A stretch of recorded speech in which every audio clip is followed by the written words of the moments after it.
The pristine halls of Riverside High School stand empty as dusk settles over the campus.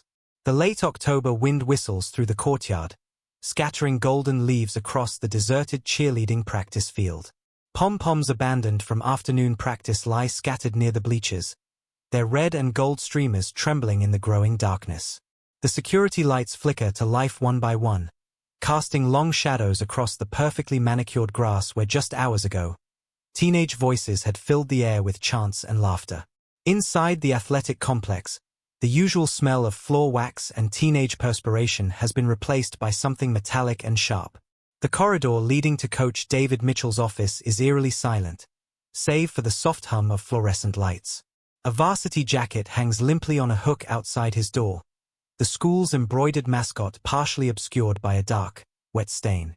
Yellow crime scene tape flutters across the doorway, its harsh plastic sheen at odds with the polished wooden door frame bearing Coach Mitchell's nameplate. Through the door's narrow window, a desk lamp casts a sickly glow across the crime scene, illuminating scattered papers and overturned trophies. A security camera blinks steadily in the corner, its red light a silent witness to the violence that transpired beneath it. The first signs had been subtle, a trail of dark droplets leading down the hallway, a chair pushed askew, a phone receiver dangling off its cradle. The evening security guard, Mike Ramirez, had noticed Coach Mitchell's car still in the parking lot well past normal hours, unusual even for the dedicated athletic director known for his long days. The memory of what he found upon pushing open that office door would haunt Mike for years to come. Coach Mitchell's body sprawled across his desk, his blue dress shirt stained crimson, his face frozen in an expression of disbelief rather than fear. The violence of the scene contrasted sharply with the mundane objects surrounding it.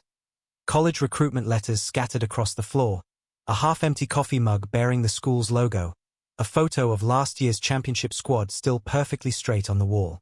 As first responders flood the scene, their radios crackling with coded urgency, emergency lights paint the brick walls in alternating red and blue. Detective Lisa Morton steps carefully around the growing pool of blood, her experienced eye taking in details others might miss. A phone knocked off the desk, its screen cracked but still illuminated, showing 17 missed calls. A drawer left partially open, its contents disturbed. Most telling of all, a small silver charm bracelet tangled in Coach Mitchell's lifeless fingers, its delicate links broken as if yanked away in struggle. The school's principal arrives with face ashen, muttering, "This can't be happening. Not here. Not David." As crime scene technicians set up their equipment, Detective Morton notices something that makes her breath catch. Pinned beneath Coach Mitchell's shoulder is a college recommendation letter. The name at the top belongs to Emma Sullivan, captain of the cheerleading squad. The letter is dated today, but it's the dark smudge of a fingerprint across Emma's name that draws Morton's attention. A fingerprint in blood. Mike Ramirez had worked at Riverside High School for 15 years, long enough to know every creak of the old building's floors and the habits of its staff. At 8:45 p.m., his footsteps echoed through the West Wing as he made his final rounds. Coach Mitchell's car in the parking lot wasn't unusual. The man was known for his dedication, often staying late to review game tapes or work on training schedules. But something felt off tonight. The first warning was the silence. Usually, Coach Mitchell's office door would be open, classic rock playing softly from his ancient radio, his booming voice carrying down the hallway as he made phone calls to college recruiters. Tonight, there was nothing but the buzz of fluorescent lights and the distant hum of the janitor's floor buffer.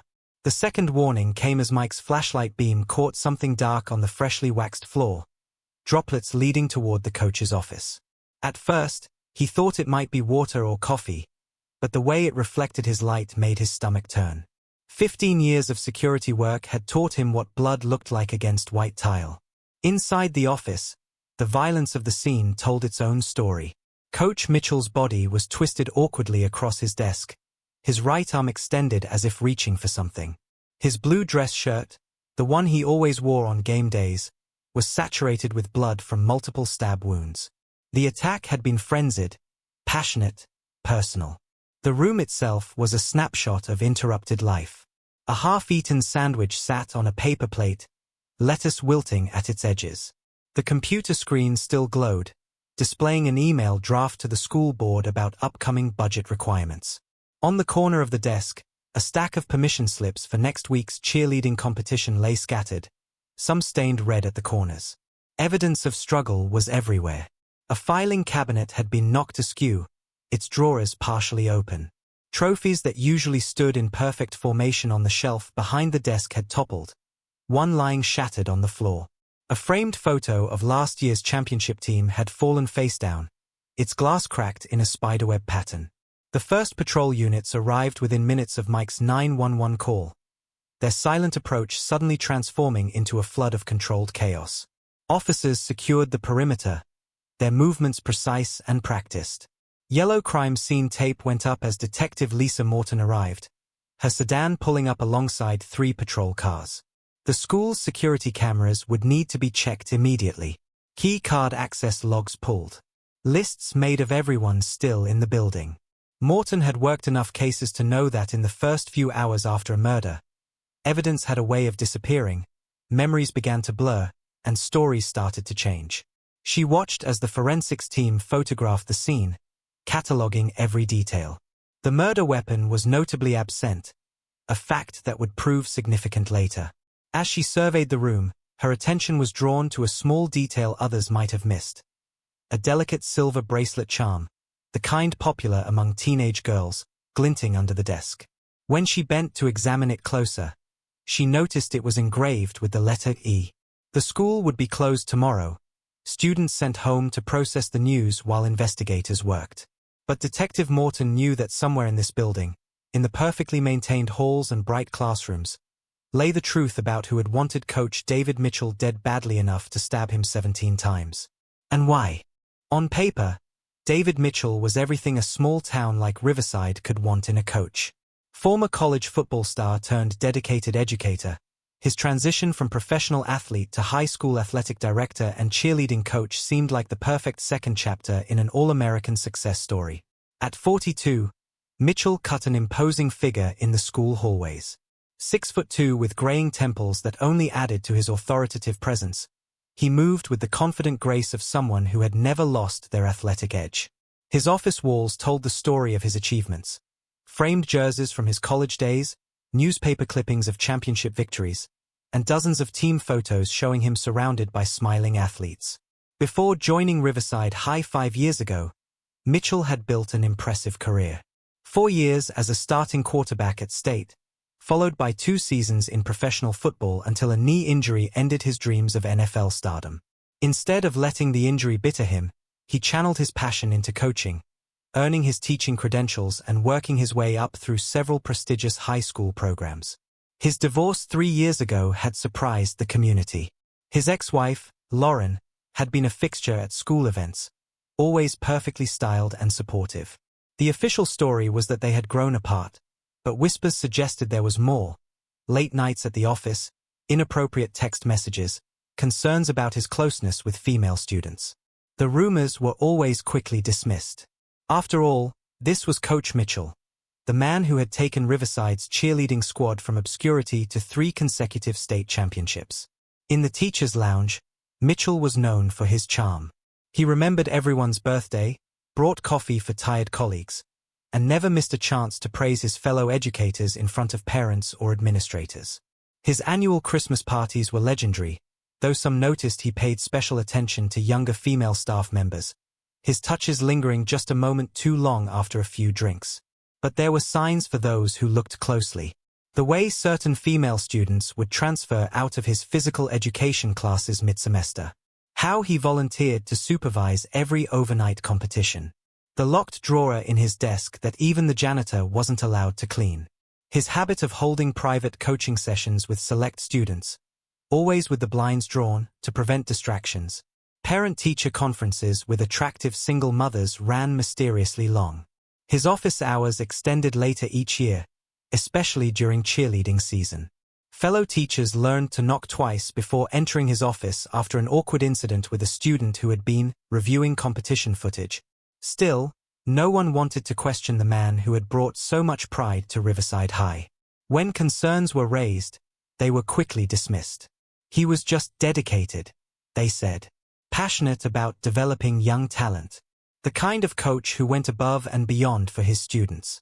Emma Sullivan was the kind of student every teacher wished they had, and every parent wished they'd raised. Tall and graceful, with honey-blonde hair and the kind of natural beauty that turned heads without trying, she carried herself with a poise that made her seem older than her 18 years. The only daughter of prominent local surgeon Thomas Sullivan and his socialite wife Patricia, Emma grew up in the sprawling Tudor mansion on Hillcrest Drive. Her childhood was a carefully curated series of achievements: ballet lessons, piano recitals, equestrian competitions, and finally, cheerleading. She maintained a perfect 4.0 GPA while serving as student body treasurer and volunteering at the local children's hospital. But beneath the polished surface lay fractures in the Sullivan family facade. Thomas Sullivan's demanding surgical schedule left him largely absent from his daughter's life, while Patricia channeled her own unfulfilled ambitions through Emma. Every minor flaw was scrutinized, every achievement measured against impossibly high standards. Dinner conversations revolved around college applications and the importance of maintaining the family's social standing. Emma found her escape in cheerleading. On the field, perfection wasn't just about appearances. It was about trust, teamwork, and pushing physical limits. She threw herself into training with an intensity that impressed even veteran coaches. By her junior year, she was captain of the varsity squad, leading Riverside to their second state championship. But success came with isolation. Other girls found her intimidating, put off by her intensity and seemingly perfect life. Male students were attracted to her beauty but scared away by her focus and ambition. Her few close friendships had gradually dissolved as she spent more time training, leaving her increasingly alone with her drive for perfection. The first cracks in her armor appeared during college application season.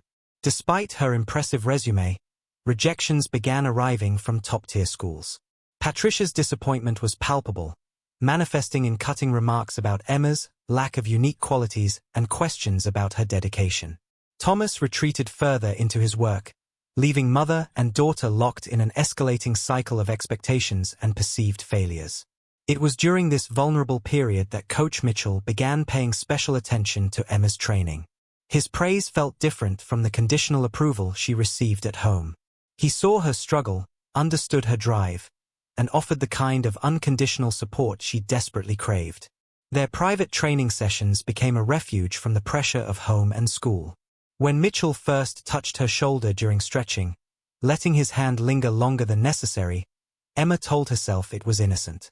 When he began texting her late at night about training strategies, she convinced herself it was normal. By the time she realized the dangerous territory they were entering, the emotional dependency was already firmly established. In Coach Mitchell, Emma found everything she had been missing: a father figure who was actually present, a mentor who understood her drive for perfection, and eventually, something more complicated that she wasn't ready to name. The lines between appropriate and inappropriate blurred gradually, like shadows lengthening at dusk, until she couldn't quite remember where they had originally been drawn. It began with small moments, seemingly innocent interactions that would later take on a darker significance.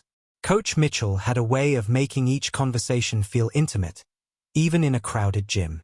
"You have something special, Emma," he'd say, his voice lowered just for her. "The kind of drive I haven't seen in years." His praise felt different from the hollow accolades she received at home.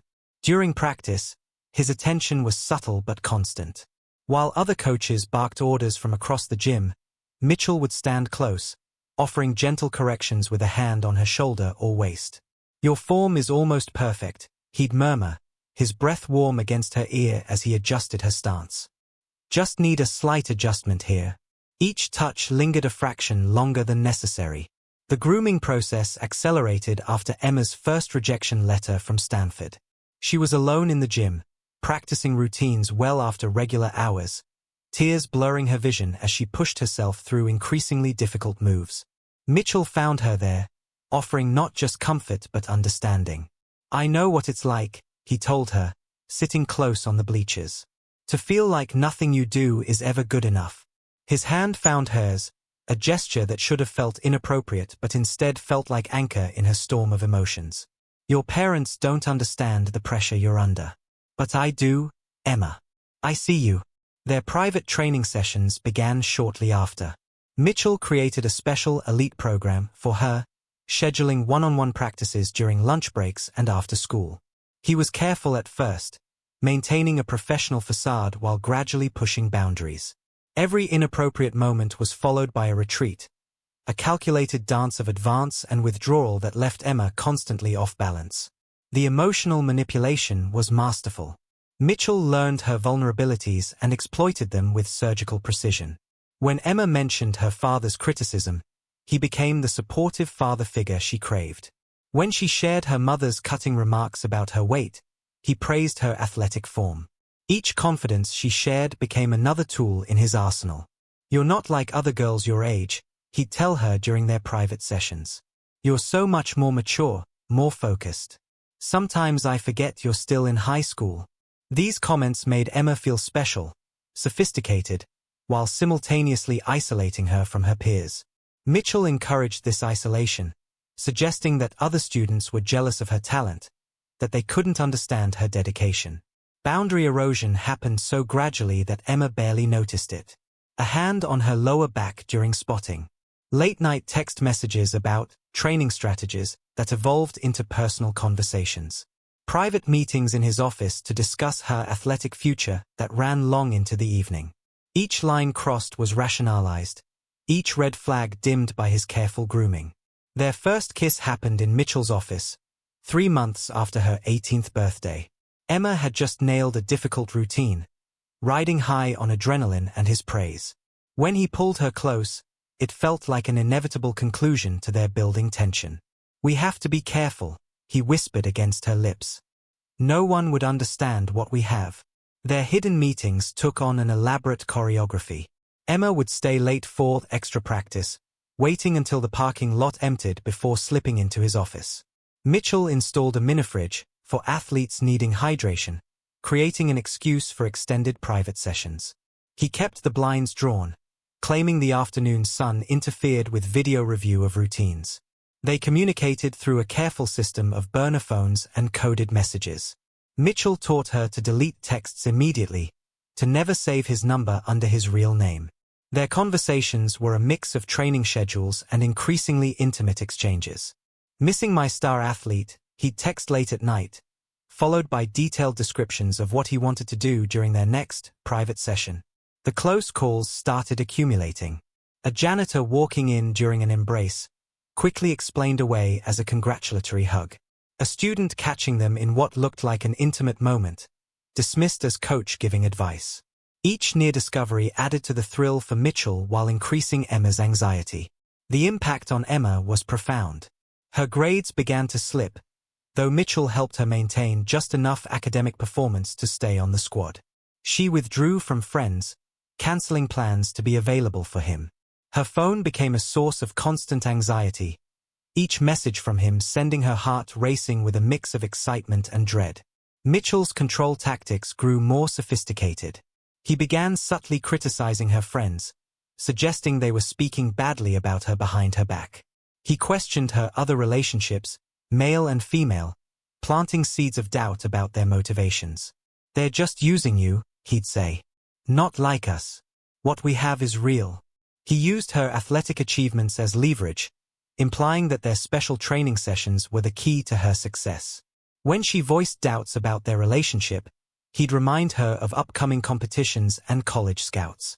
The threat of withdrawing his support, of losing her chance at athletic scholarships, kept her silent and compliant. Their physical relationship escalated in carefully planned stages. Each new intimacy was framed as a natural progression, a deepening of their special bond.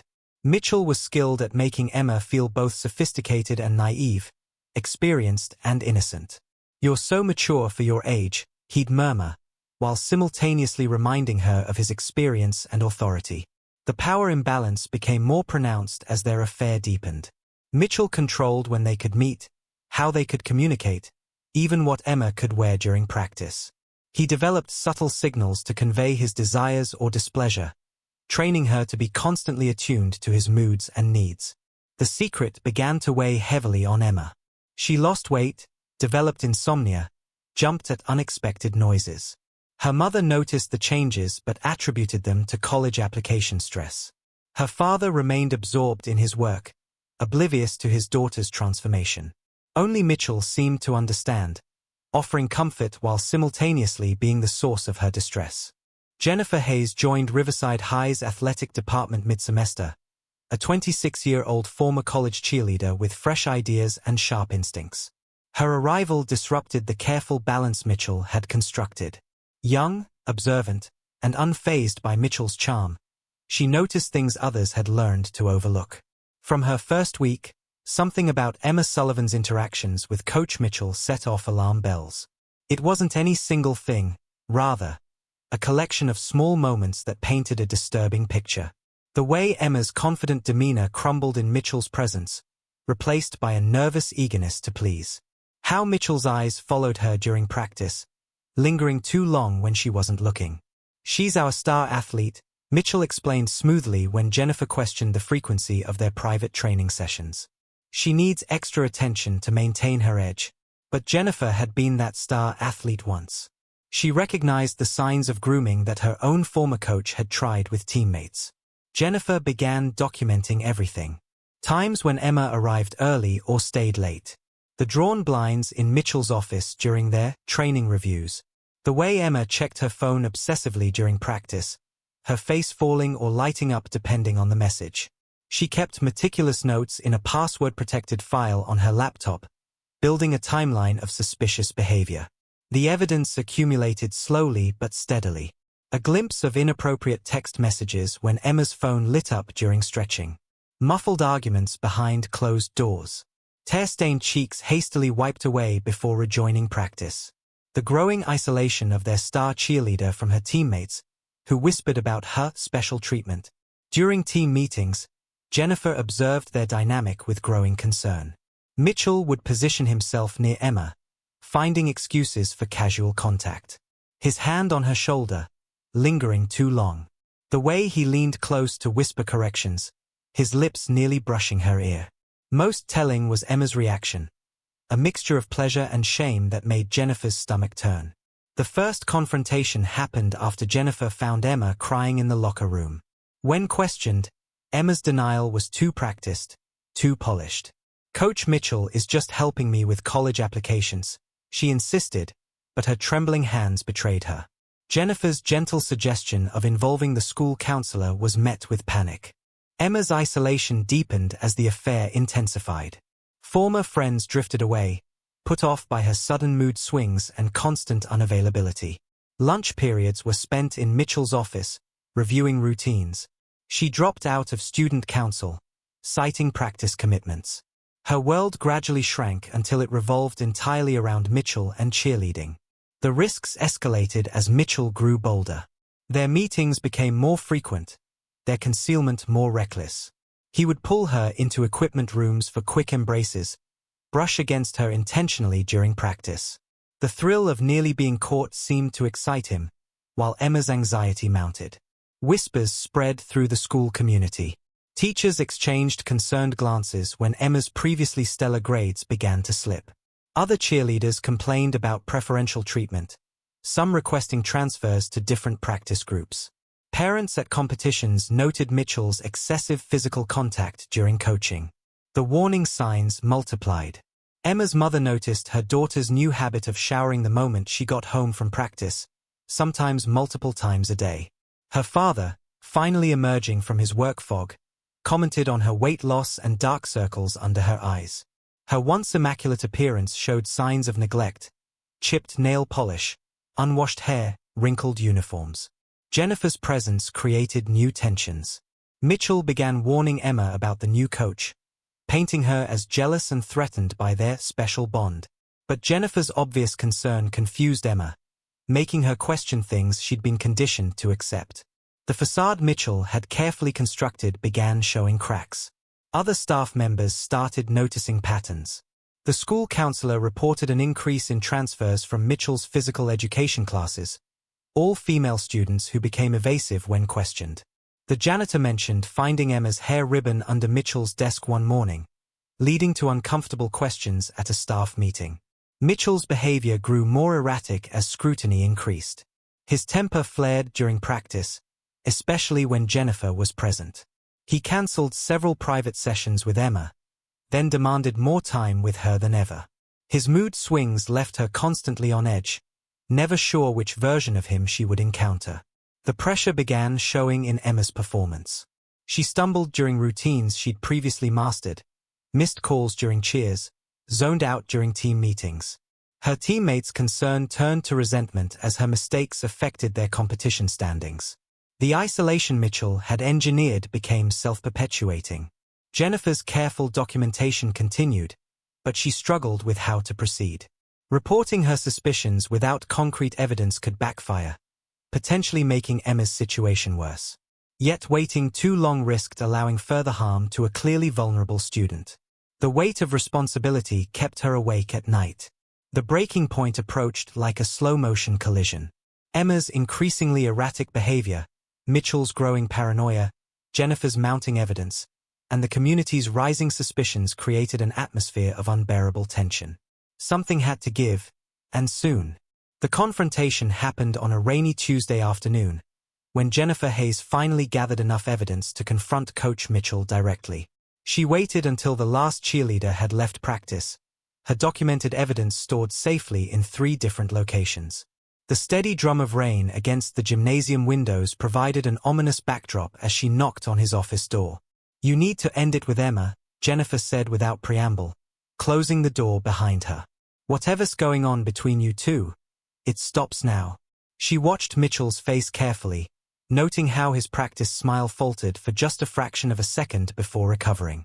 "I'm not sure what you're implying." Mitchell leaned back in his chair, his calm demeanor betrayed by the way his fingers tightened on his armrest. "Emma's one of our top athletes. My attention to her training is completely professional."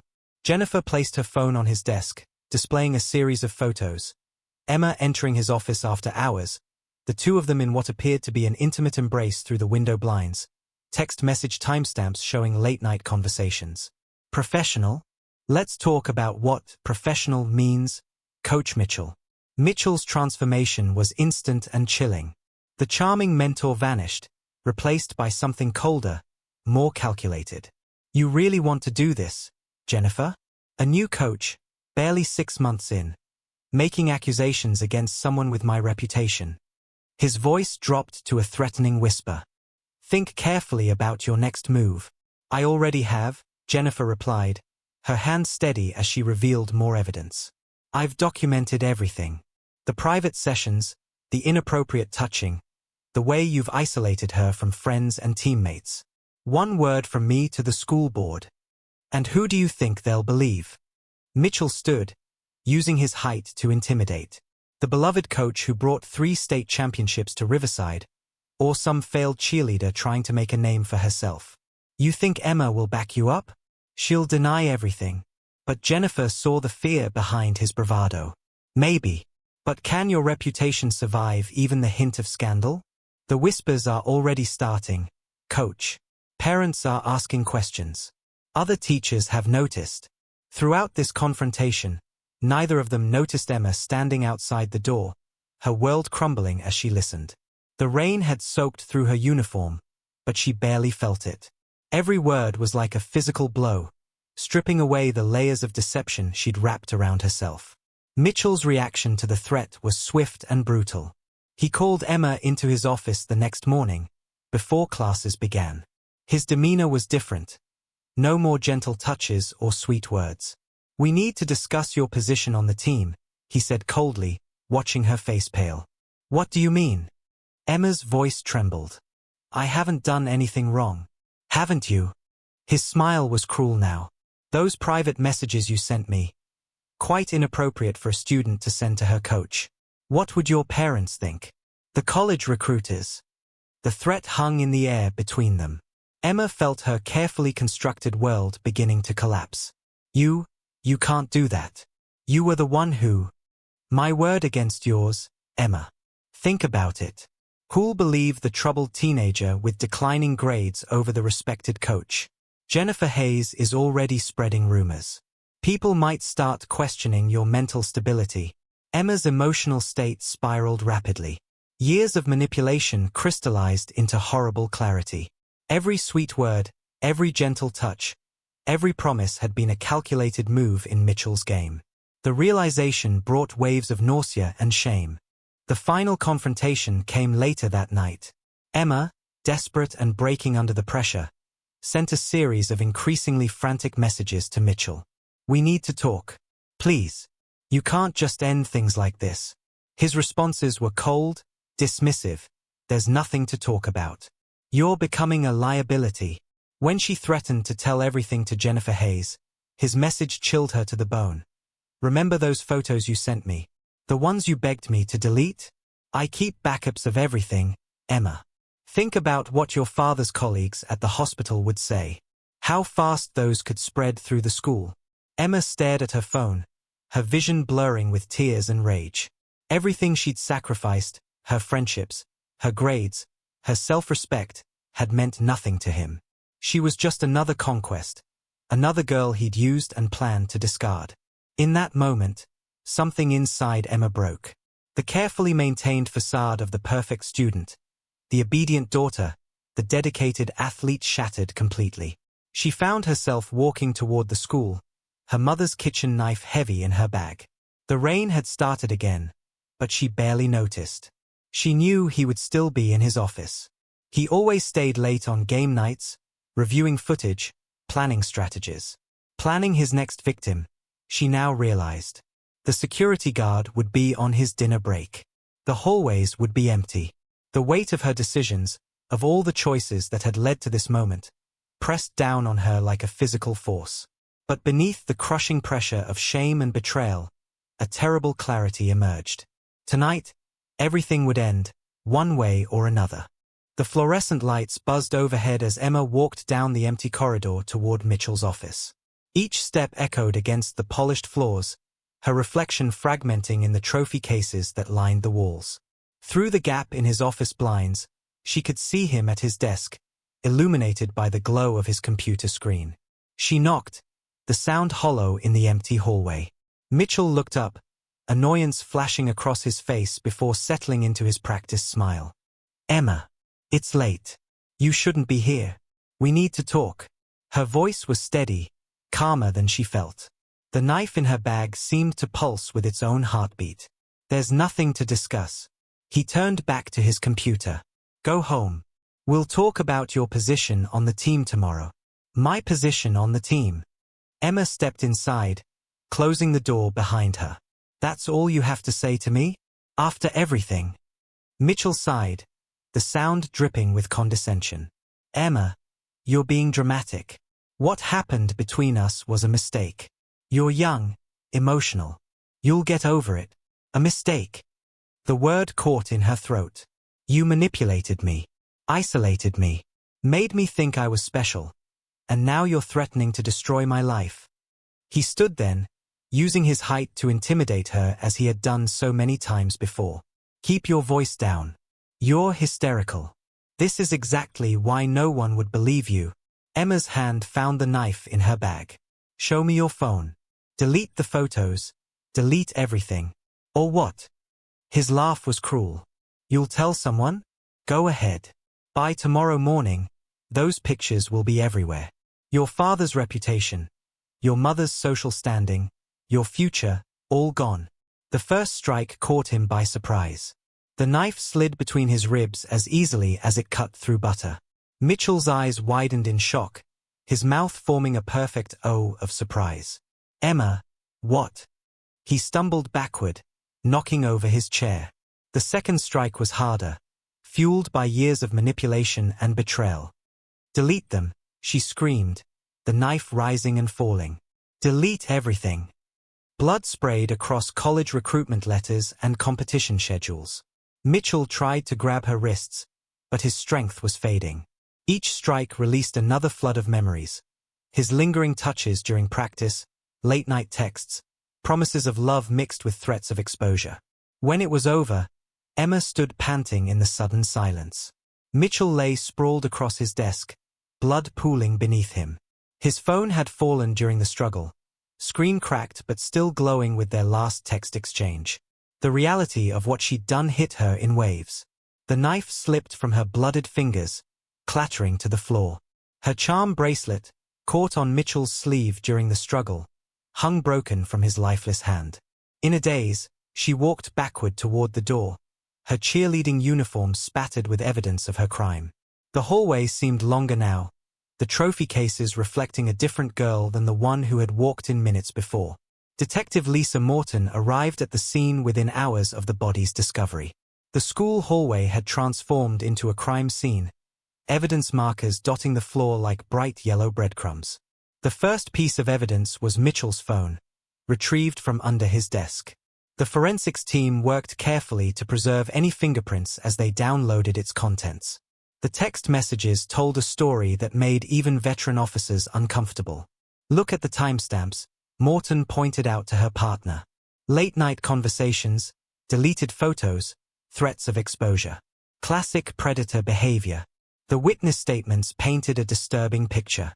Jennifer Hayes provided her documented evidence.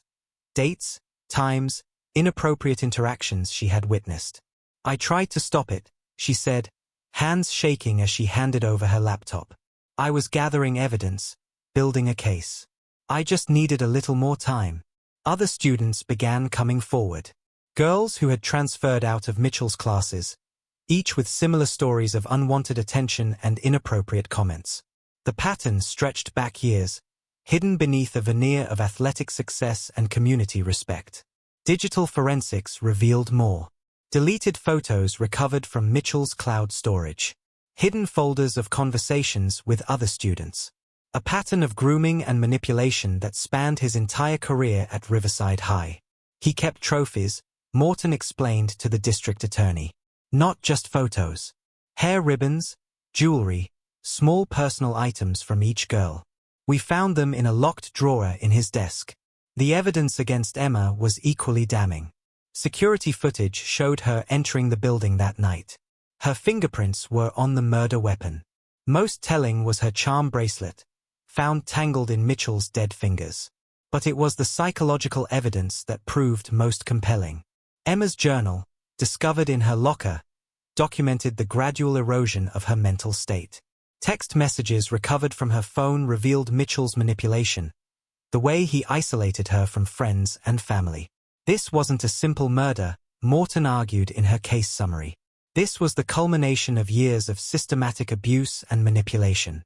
The final desperate act of a trapped victim. As the case built, the community that had once revered Coach Mitchell began to see the monster beneath the mentor. Parents reviewed old photos, looking for signs they had missed. Teachers remembered ignored warning signs, dismissed concerns, silence maintained in the name of school pride. The evidence trail led to more victims at other schools, other teams. Mitchell's pattern of behavior stretched back through his entire career. Each move to a new school prompted by whispers and suspicions. In Emma's bedroom, detectives found a hidden box containing every message, every photo, every scrap of evidence of their relationship. She had documented everything, perhaps knowing that someday she would need proof, either of his love or his manipulation. The case was building toward a tragedy that had been years in the making, a collision of power, manipulation, and desperate survival that would forever change how Riverside viewed its heroes and victims. The arrest came at dawn, 3 days after the murder. Police vehicles rolled silently up the manicured driveway of the Sullivan residence, red and blue lights reflecting off the perfectly trimmed hedges.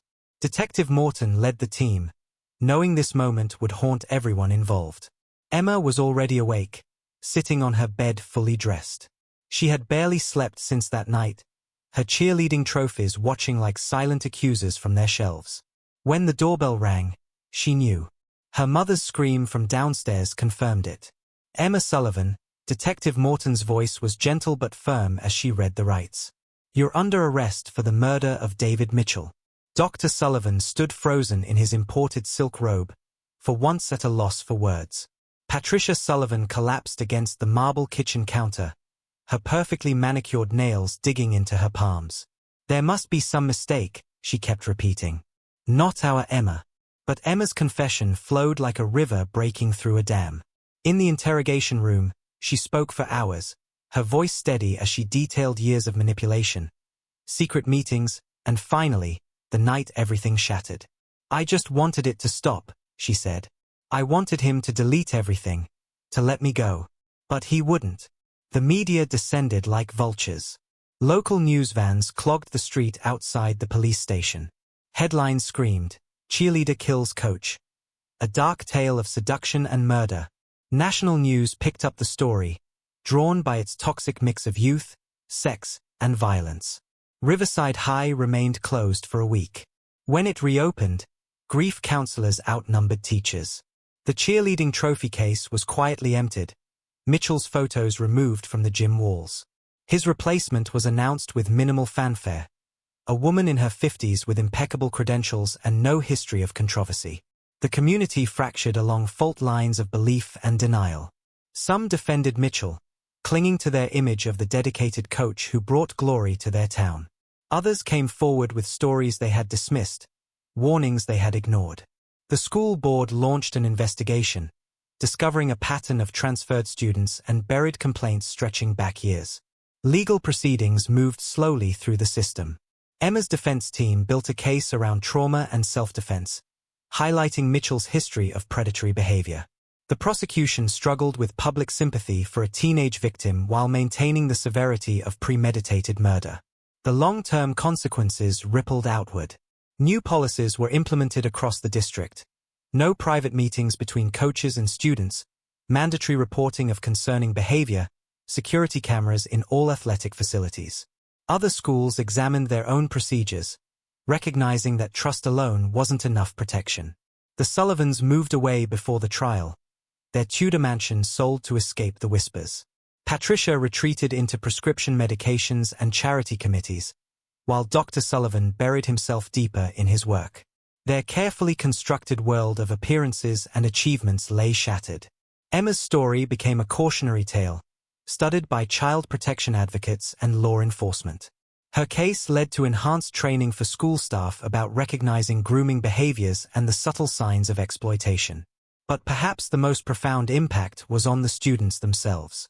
The next generation of Riverside High athletes learned a different kind of vigilance, understanding that sometimes monsters wear whistles and carry clipboards, and that speaking up might save someone's life. The trophy case was eventually refilled, new victories celebrated, but something had changed in the heart of Riverside. The town had lost its innocence, replacing blind trust with careful oversight, and learning the hard way that sometimes the greatest dangers come disguised as mentors. The trial lasted 3 weeks, unfolding in a packed courthouse where every seat held a piece of Riverside's shattered community. Emma Sullivan sat quietly throughout, her once perfect posture now curved inward, her cheerleading uniform replaced by modest business attire. The prosecution painted a picture of premeditated murder, highlighting the kitchen knife she brought to school. But the defense revealed years of systematic abuse, presenting Mitchell's recovered text messages, photos, and testimony from previous victims who finally found their voice. Jennifer Hayes' testimony proved crucial, her documented evidence providing a timeline of escalating manipulation. When Emma finally took the stand, her quiet testimony of grooming, threats, and eventual desperation left many jurors wiping away tears.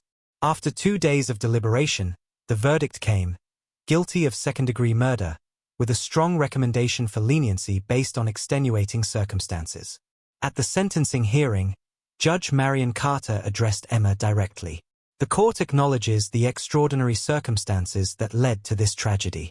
While we cannot condone taking a life, we cannot ignore the systematic abuse that preceded it. Emma received 8 years, with possibility of parole after 4.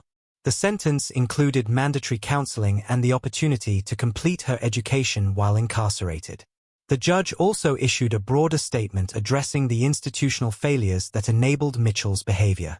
This tragedy represents not just one crime, but a systemic failure to protect our young people. The true sentence has already been served by every student who was failed by those meant to protect them. Riverside's healing began slowly, like winter thawing into spring. The school instituted the Guardian program, training staff to recognize and report suspicious relationships. Annual workshops educated students about grooming behaviors and establishing healthy boundaries. The cheerleading program was rebuilt from the ground up, with new safeguards and oversight protocols. Parents who had once competed through their children's achievements now joined support groups, learning to recognize the signs they had missed. The Sullivans, before leaving town, established a foundation for protecting student athletes, turning their private pain into public purpose. Former students of Mitchell's began speaking at other schools, their stories preventing future tragedies. 5 years after the murder, Riverside High looks different. Security cameras monitor every practice, but they're just one part of a larger awareness. Students move through hallways with a different kind of knowledge, not just of danger, but of their own power to prevent it.